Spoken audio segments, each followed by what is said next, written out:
Okay, have you ever tried to use a government website, Oh, yeah. like maybe for figuring out a tax credit or something, and it's like Mm-hmm. you need a PhD just to understand how it works? Totally. Yeah.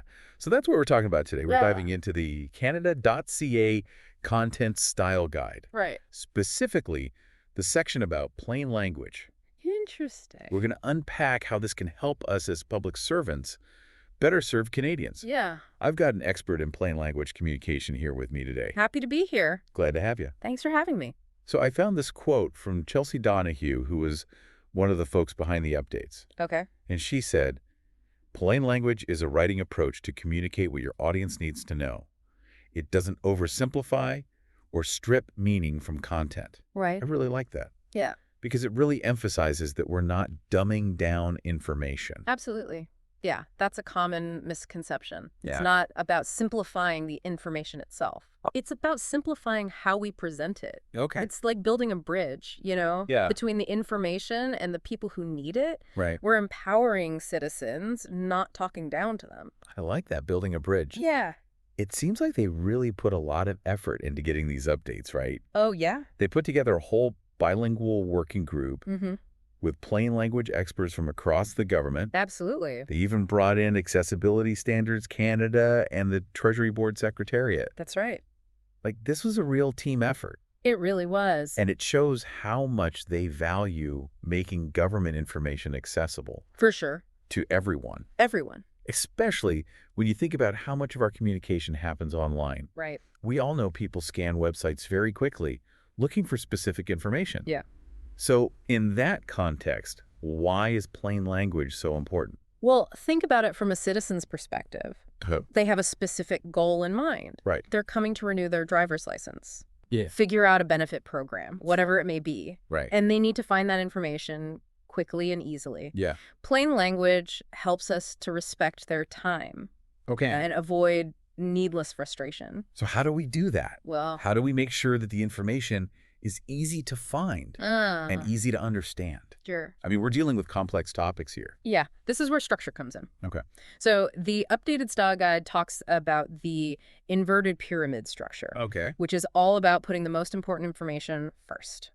So, like, the headline of a news article. Hey, Get to the point right away. Get to the point. Yeah. You start with the key takeaway, the main point, Okay. and then as you move down the page, Yeah. you provide the supporting details, Mm-hmm. the background information. Okay. Imagine trying to find information, say, about a passport application. Okay.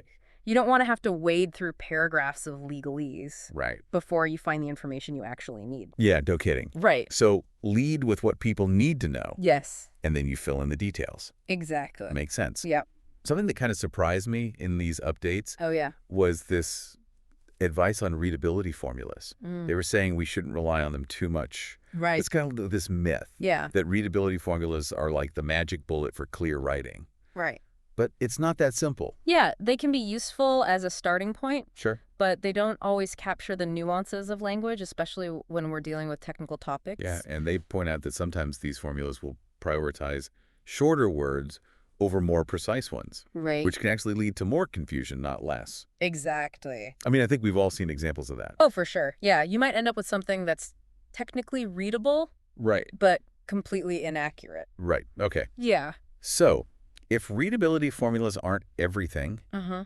what should we focus on instead when using plain language? One of the big things is explaining technical terms clearly, Okay. which is something we deal with all the time, right? For sure. Government work comes with its own special vocabulary. Right. We can't assume that everyone knows what we mean. Right, like applying for a grant Mhm. or navigating healthcare benefits. There's so much jargon. So much. Yeah. That's where plain language becomes crucial. Okay. It's about taking those complex terms and explaining them in a way that anyone can understand, not just defining them, Right. but really making them accessible. So let's say I'm working on a website about passport applications. Okay.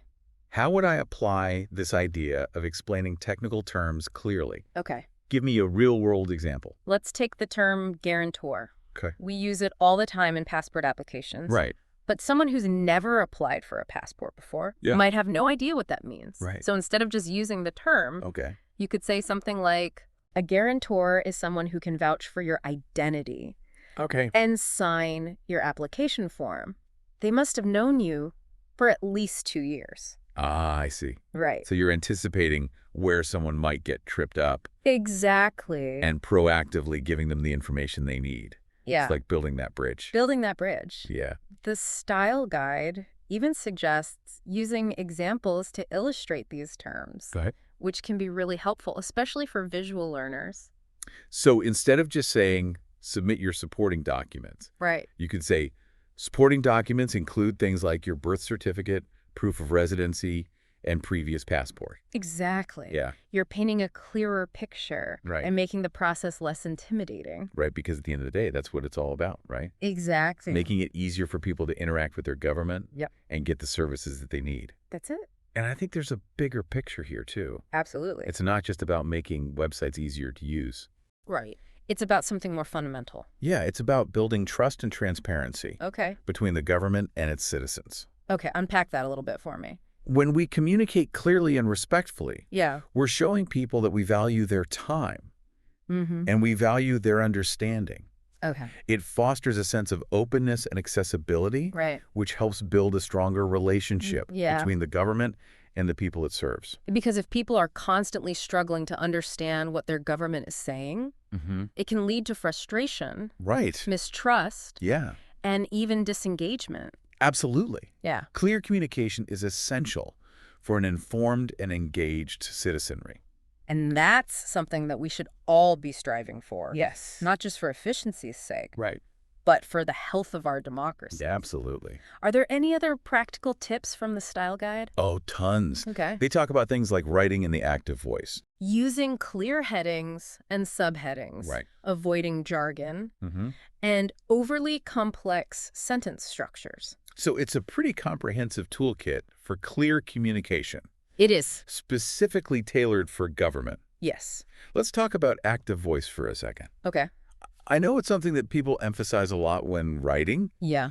but why is it so important, especially for government communications? Active voice makes your writing more direct Okay. and easier to understand. All right. It puts the emphasis on the action Right. and who is doing the action. Okay. For example, instead of saying Yeah. applications will be reviewed by the committee, which is passive voice. Right. You could say Yeah. the committee will review applications, Okay. which is active voice. Right. So you're cutting out the middleman. Exactly. Right. Yeah. It makes sentences shorter, more impactful, and Yeah. easier to digest, Okay. especially when we're talking about things like instructions Yeah. or guidelines. Right. Active voice can make a huge difference in terms of clarity. And I imagine that can help reduce confusion and frustration. Absolutely. The people who are trying to follow those instructions. Exactly. It's about respecting their time Yeah. and making it as easy as possible for them to get what they need Right. from the government. And that ultimately should be our goal as public servants. Right. It should. To serve the public effectively. Yes. And it sounds like these updates to the style guide are giving us the tools to do that. They are. We obviously can't cover everything in this deep dive. Right. Is there anything else that you want to highlight before we wrap up? Yeah, I think it's important to emphasize that using plain language isn't just the responsibility of communications teams Okay. or web developers. Right. Everyone who communicates with citizens has a role to play, whether it's through emails, letters, forms, or websites. Right. It's about making sure that government information is clear and understandable. That's a really good point. It's about fostering a culture of clear communication across the board. Across the entire government Yeah. is something that we can all contribute to, Right. regardless of our role or experience. And it's about recognizing that even small changes in our communication can have a big impact on people's lives. Absolutely. And ultimately, that's what it's all about, right? Yes, Making a positive difference for the people that we serve. exactly. Yeah, it's not about the words themselves. It's inspiring to think about the impact we can have. It's about making a difference. As public servants, Yeah. when we really commit to clear communication, For sure.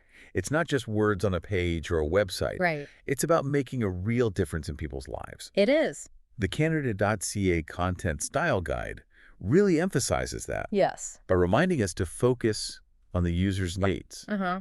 What does that actually mean? Well, it means shifting our perspective. Well, Instead of starting with, what do we want to say? Right. We start by asking, what does the reader need to know? Yep. So we let go of our assumptions Yeah. about what people should know Right. and really put ourselves in their shoes. So it's about empathy then.